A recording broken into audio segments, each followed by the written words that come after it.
एक अभूतपूर्व गोष्ट या ठिकाणी होते आहे, लक्षात ठेवा. खाली बसा, भागात सगळेजण लढतो.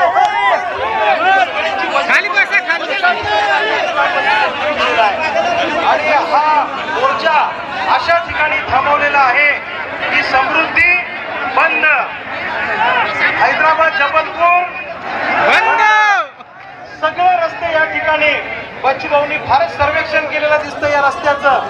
कारण हा स्पॉट असा निवडला की इथून एकही गाडी इकडची तिकडे होणार नाही, लक्षात ठेवा. आज सरकारचं नाक दाबल्याशिवाय सरकार तोंड उघडत नाही, ही गोष्ट लक्षात ठेवा. लेकरू रडल्याशिवाय त्याची माय त्याला दूध पाजत नाही. मी सुद्धा चळवळीमध्ये गेल्या 22 वर्षापासून काम करतो.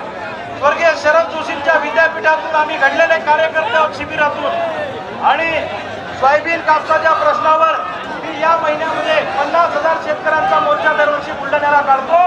पण बच्चू भाऊचं आंदोलन आलं म्हणून तो मोर्चा आम्ही पुढे ढकलला. याच आंदोलनामध्ये आपण सगळ्यांनी आलं पाहिजे असा आमचा आग्रह होता. तुकड्या तुकड्यात भांडण्यापेक्षा एका ठिकाणी येऊन लढलो तर आपली ताकद सगळ्यांची मोठी होईल. भावांनो, आज सोयाबीन आपलं 3,500-4 हजारानं विकल्या जाते.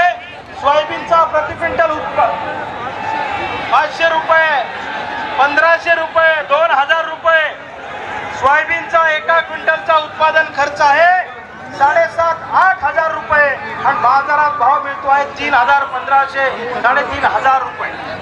भावांनो, कापसाची पण तीच अवस्था आहे. मला माहिती आहे, कुठं 500नं विकल्या गेलं, कुठं 1000नं विकल्या गेलं, वेगळ्या वेगळ्या ठिकाणी वेगळ्या वेगळ्या भावात विकल्या गेलं. लक्षात घ्या, जातीचा मोर्चा निघाला की सरकार आंदोलनाच्या ठिकाणी चर्चेला येतं. मग आज आमच्या मातीचा मोर्चा निघाला, तुम्ही इथं का येऊ शकत नाही हा सरकारला आमचा सवाल आहे. आम्ही तुमच्या दारात येणार नाही. तुम्हाला शेतकऱ्याच्या दारात नागपूरच्या पेशीवर यावं लागेल चर्चा करायला. हे ठामपणे आम्ही तुम्हाला या ठिकाणी ठणकावून सांगतो. हे काय सांगता बावनकुळे साहेब, हे आले नाही, जे चर्चेला आले नाही, आम्ही चर्चा ठेवली होती.